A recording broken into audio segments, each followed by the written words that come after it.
Di Kediri ini sebenarnya banyak sekali lah komoditas hasil pertanian, baik itu padi, ya kan, jagung, tebu, apalagi nanas kan gitu kan. Iya. Yang mana kalau sayur mayur ya pastilah kayak cabai ini juga sama lah. Kediri ini kan menjadi Sentranya ya. sentranya, parameternya Indonesia bahkan gitu kan. Gitu.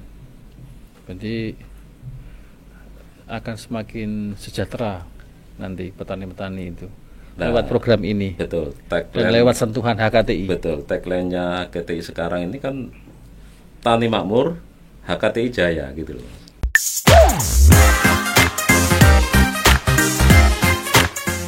Pak Sumadianto, terima kasih sudah datang lagi di Radar Kediri. Siap.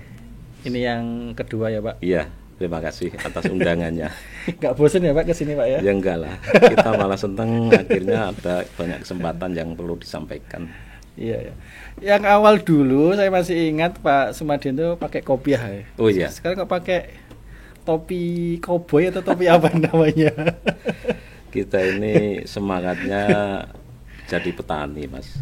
Iya. Sebenarnya ya nggak basic banget lah saya itu di petani, karena lebih di industri pasca panen saya sebenarnya. Tapi mau nggak mau ya membina para petani gitu kan. Harus ya. Iya. Berarti ini simbol pertanian berarti topinya ini. Betul. Ya, di era yang sekarang. Gitu. Ya.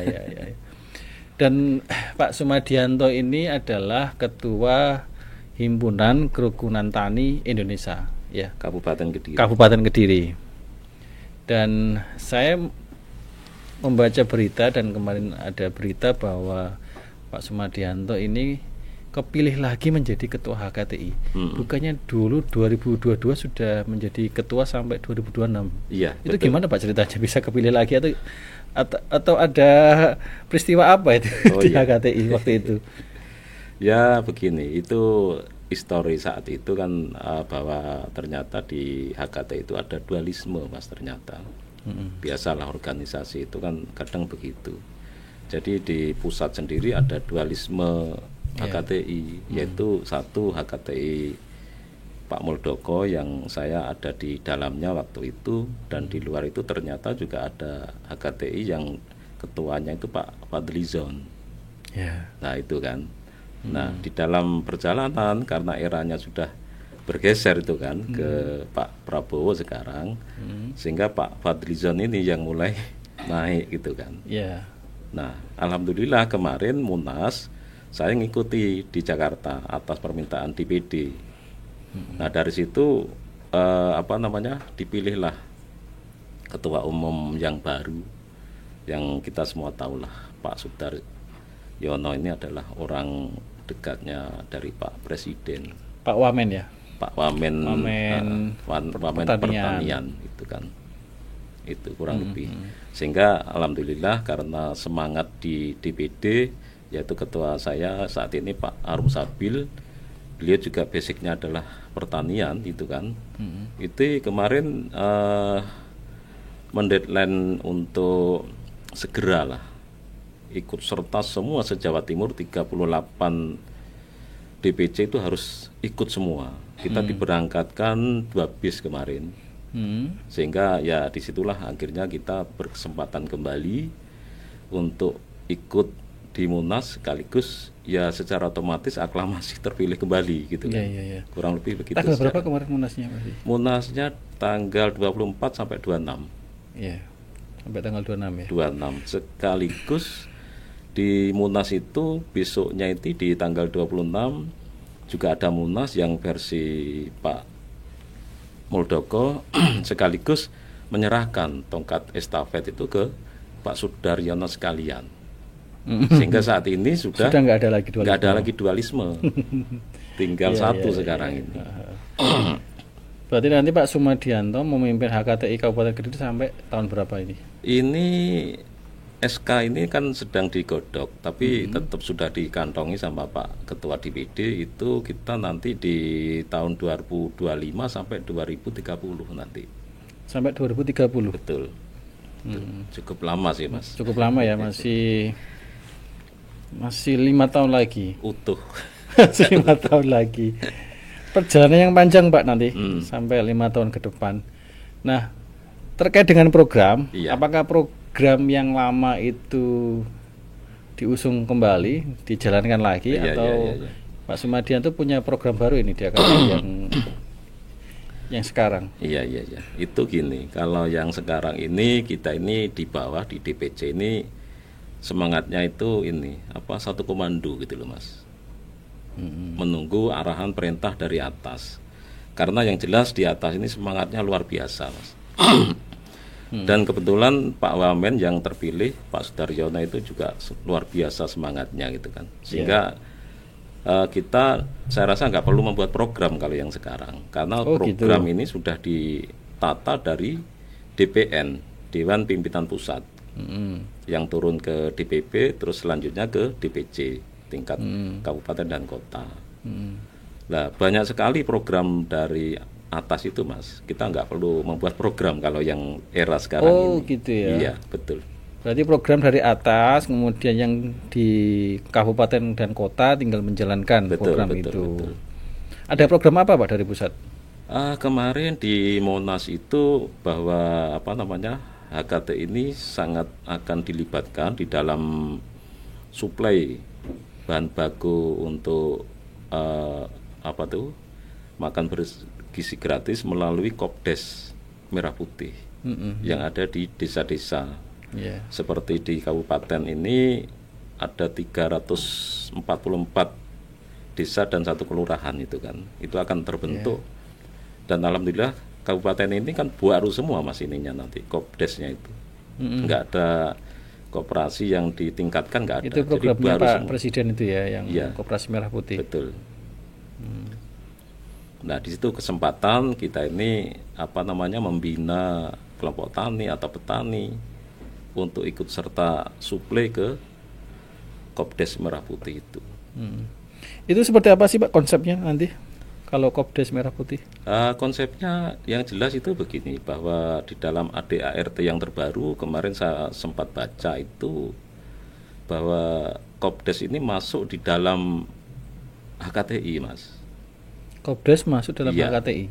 Nah, sehingga secara otomatis ini kan sudah atas arahan yang di atas, sehingga kita tinggal menjalankan amanah yang ada di atas. Sehingga kita misal satu contoh, Kopdes butuh beras, terus mungkin telur, ataukah mungkin daging ayam, sayur dan seterusnya, ya kita fasilitasi nanti dengan membina petani pastinya gitu Mas. Memfasilitasi petani kita itu.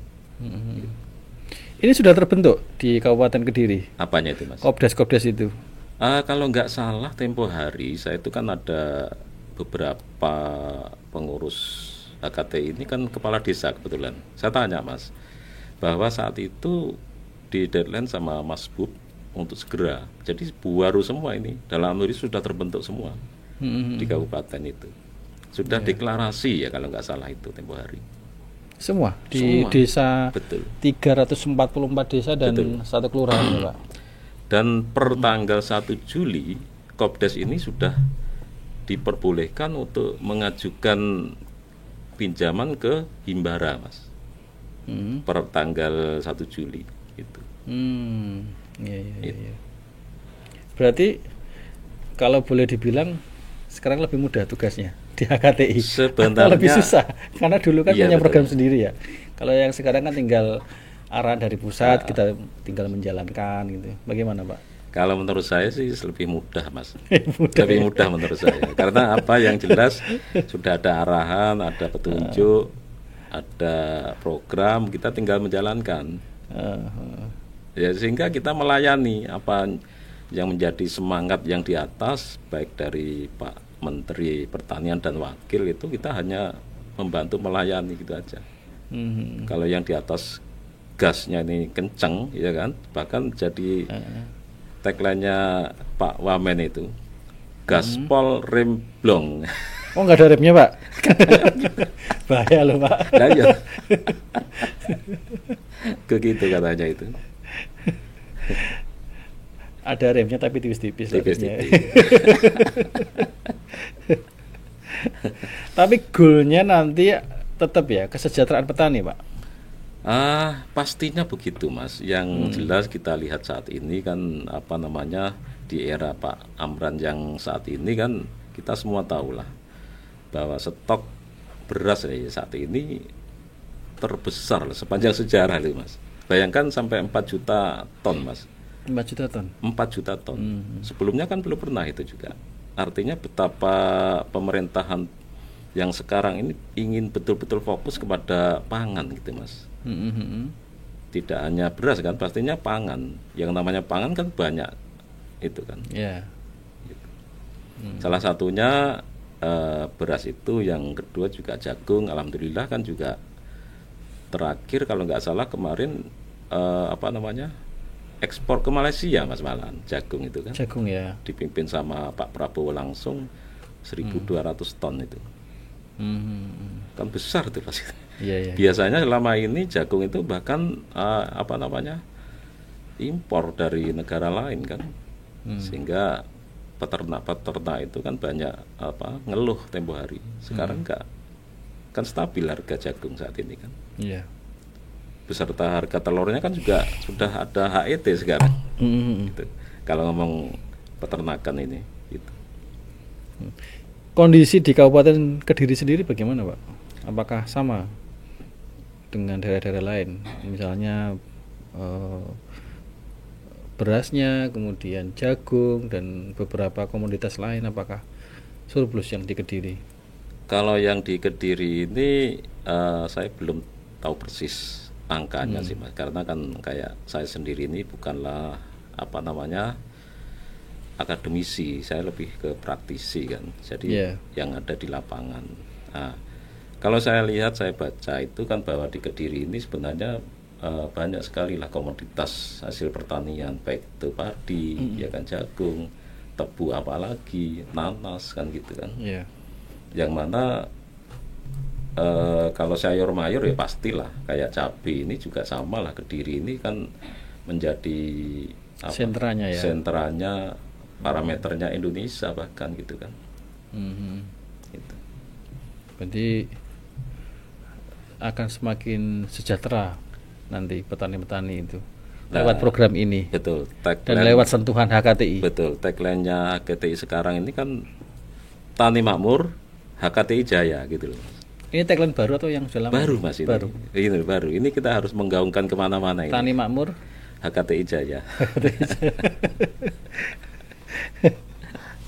Tani Makmur, HKTI Jaya. Iya, betul. Oke. Boleh. Kalau yang kaitannya dengan programnya Pak Presiden Prabowo Subianto tadi, makan bergizi gratis. Siap. Itu juga ada pelibatan dari HKTI dalam hal pasok pangannya, Pak. Bagaimana itu program MBG justru nanti? Itu bahwa arahan dari pusat bahwa HKTI ini memfasilitasi petani, baik itu kelompok tani, Kapotan, itu untuk ikut serta suplai kepada Kopdes, Koperasi Merah Putih. Nah, sementara si BGN yang menerima proyek makan bergizi gratis itu ya diwajibkan lah pastinya belanjanya ke Kopdes.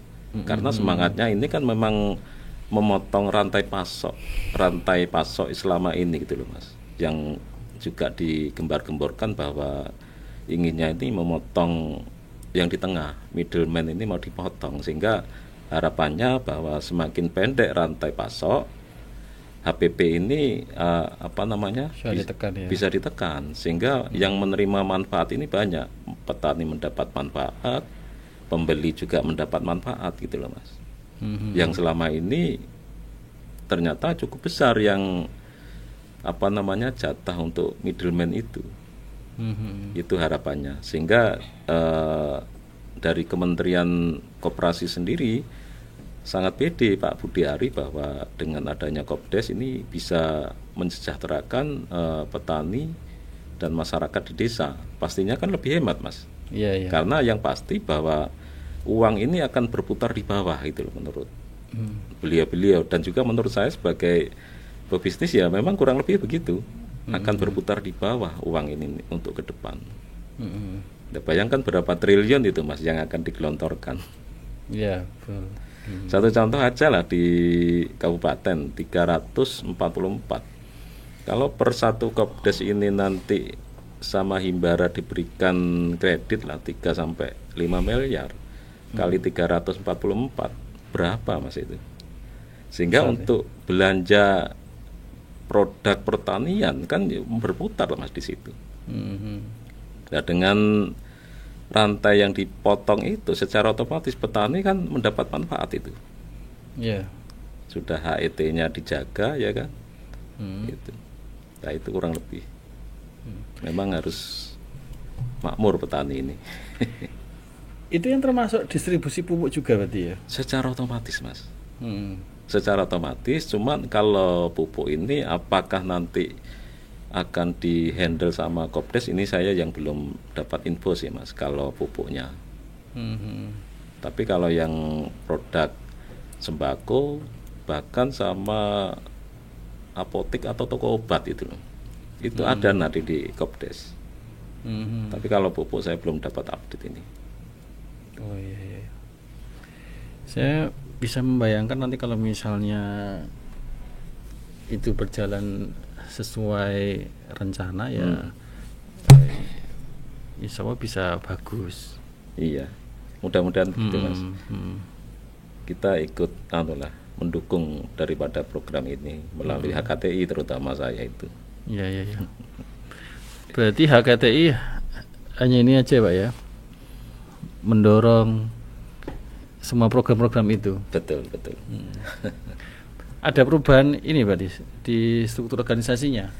Sementara kalau dibandingkan dengan yang sebelumnya. Sementara enggak Mas. Jadi saya kemarin itu kan enggak merubah sama sekali saya itu. Susunan pengurus yang ada itu tetap itu aja, berlanjut itu aja. Tapi kan secara program sekarang sudah tidak ada lagi yang namanya program ketua HKTI Kediri. Oh, enggak boleh Mas. Ya kan? Enggak boleh sudah. Kalau dulu kan masih ada programnya sendiri, kemudian visi misinya sendiri gitu kan. Sekarang enggak boleh Mas. Istilahnya samitna wa ta'na kan gitu kira-kira. Ya. Tetapi secara organisasi tetap sama strukturnya di HKTI. Sama persis. Jumlah personelnya, jumlah timnya juga sama. Sama. Ya. Berarti yang terdekat apa Pak yang akan dijalankan ini? Yang terdekat kita ini kan mau musyawarah daerah dulu. Nanti kita akan diundang di DPD untuk diberikan arahan lah. Bagaimana nanti untuk menjalankan itu. Setelah musyawarah daerah baru kita turun menjalankan yang namanya program yang sudah dicanangkan. Sekaligus nanti dalam waktu dekat lah, insya Allah di bulan Juli ini kita akan dilantik secara serentak se-Jawa Timur Mas. Tanggal berapa Pak? Itu belum ya tanggalnya ya. Karena kan memang menunggu jadwal Bu Gubernur ini juga. Tapi yang jelas bahwa kemarin semangatnya bahwa seluruh pengurus akan dilantik secara bersama Mas. Se-Jawa Timur Mas. Se-Jawa Timur? Iya. Kalau Indonesia enggak? Enggak. Beda-beda ya setiap provinsi berarti. Kalau satu DPC ini pengurusnya mungkin 50 kali 38 kabupaten kota. Berapa itu Mas? Hampir 2.000 orang. 2.000-an. Ya. Itu akan dilantik secara serentak itu rencana itu.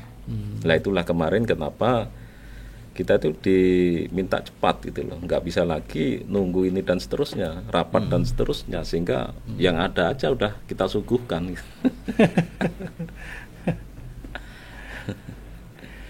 Berarti setelah nanti pelantikan baru jalan. Betul.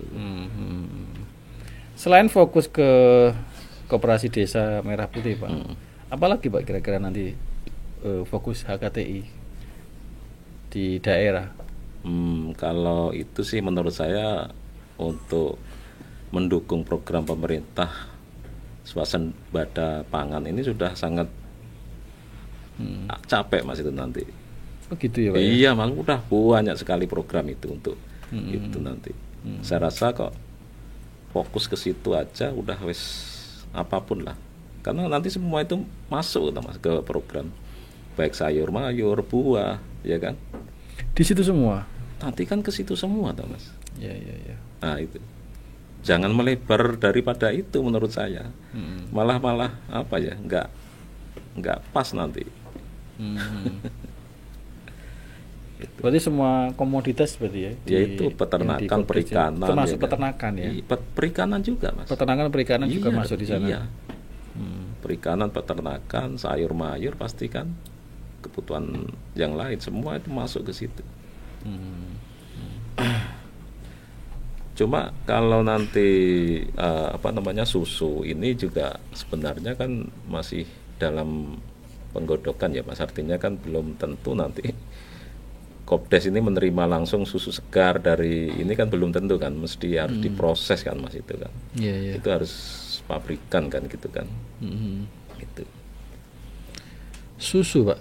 Di otomatis Mas, susu juga Mas. Di Kabupaten Kediri juga.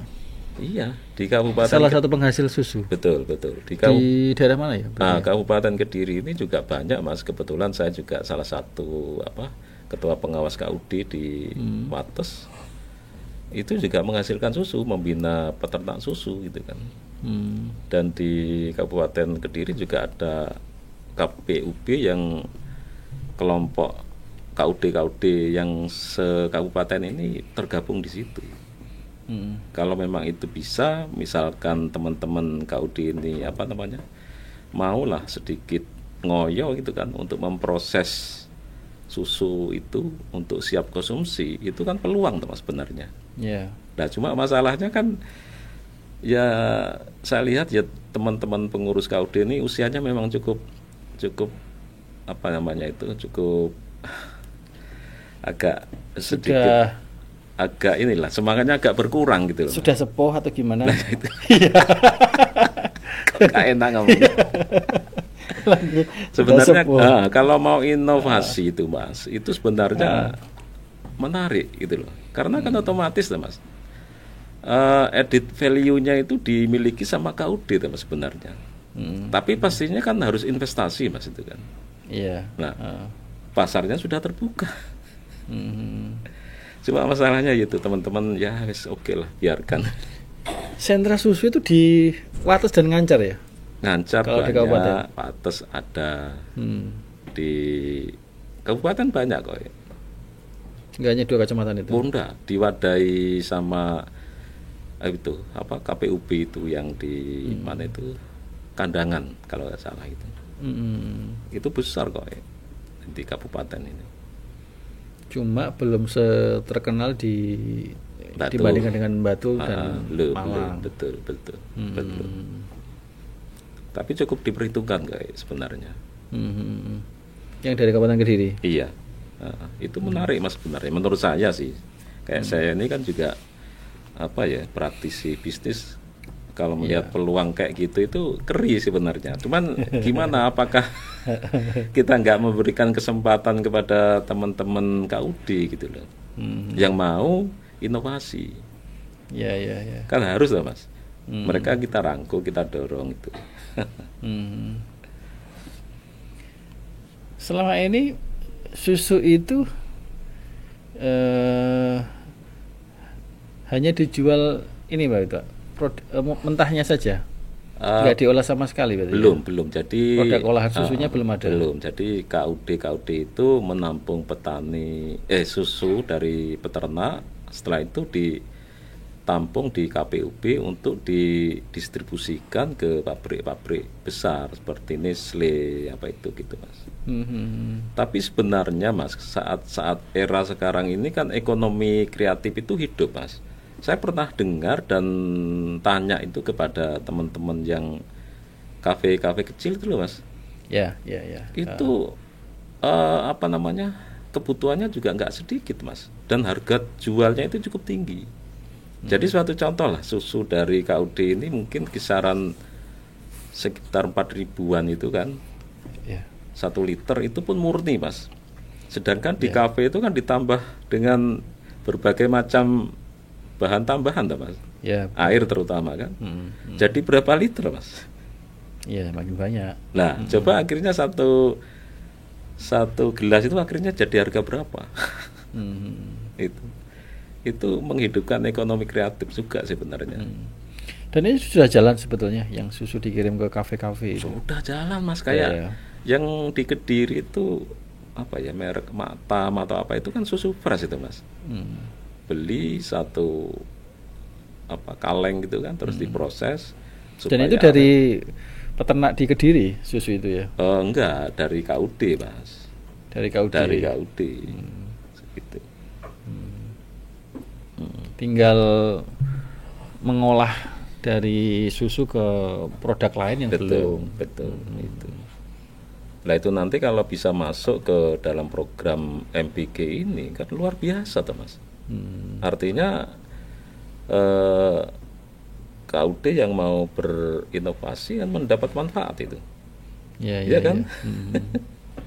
Tapi pastinya investasinya ini lah, Mas, yang kadang mereka ini ya nggak tahu lah.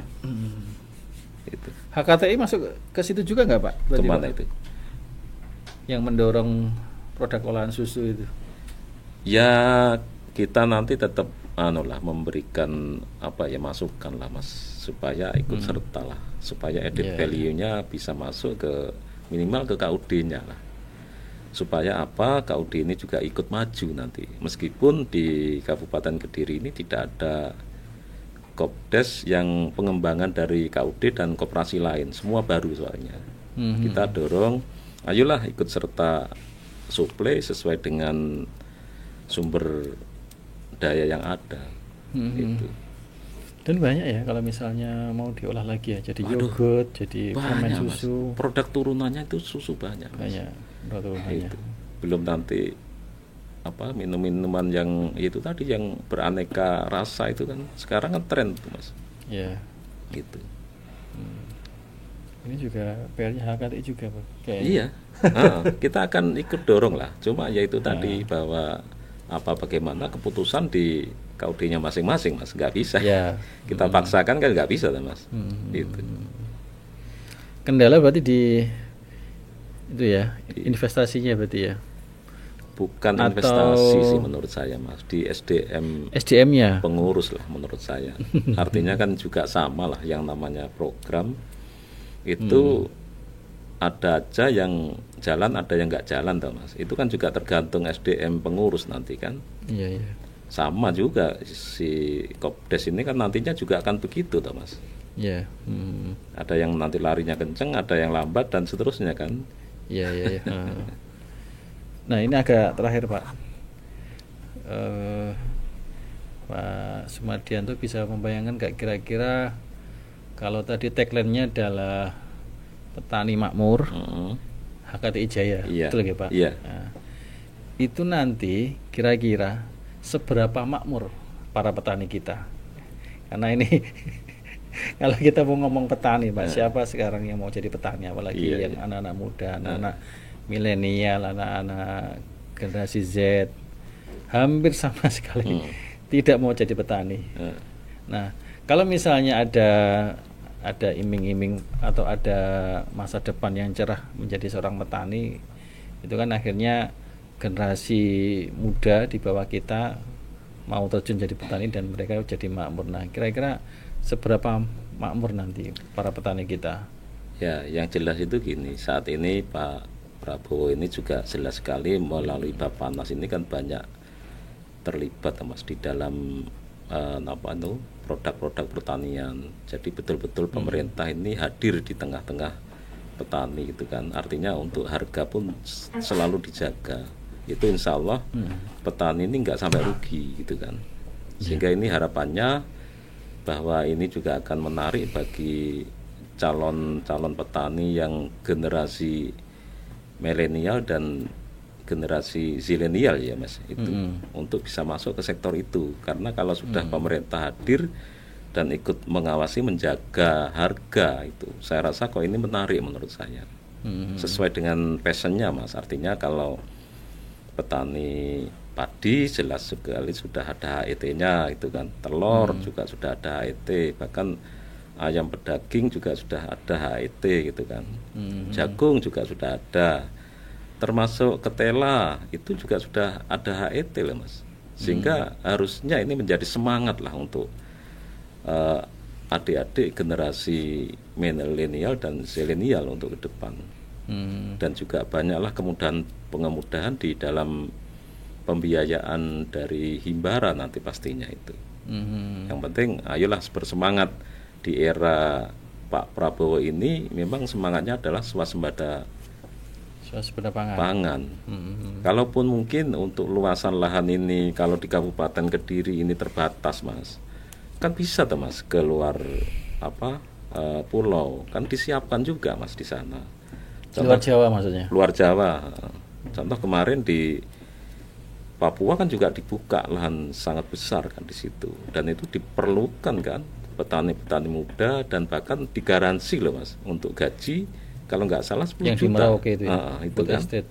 Artinya kan pelan-pelan kan pasti akan memiliki gitu anak-anak atau adik-adik itu kan untuk ke depan. Itu sih kurang lebih. Berarti ada jaminan bisa jadi lebih kaya, lebih makmur. Insya Allah makmur anak muda. Selama mau berupaya gitu loh Mas, mau berusaha gitu kan. Tapi kalau enggak kan ya gimana Bang? Kembali lagi ke SDM-nya masing-masing gitu Mas. Iya. Yang penting regulasinya sih Pak.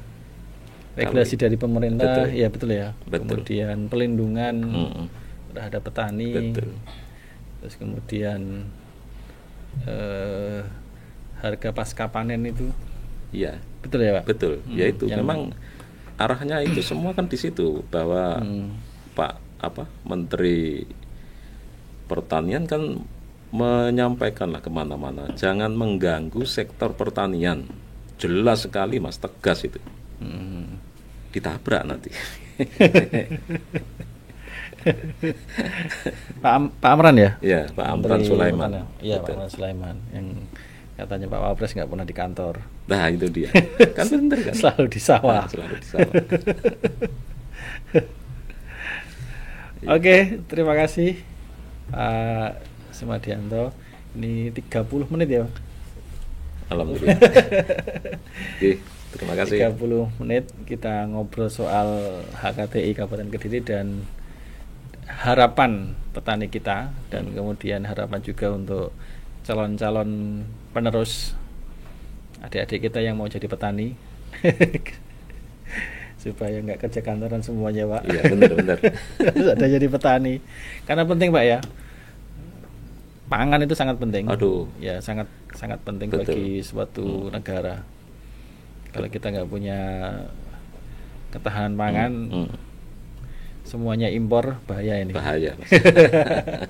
Oke, terima kasih Pak. Siap. Sukses untuk HKTI dan Pak Sumadianto. Terima kasih teman-teman semuanya. Oke.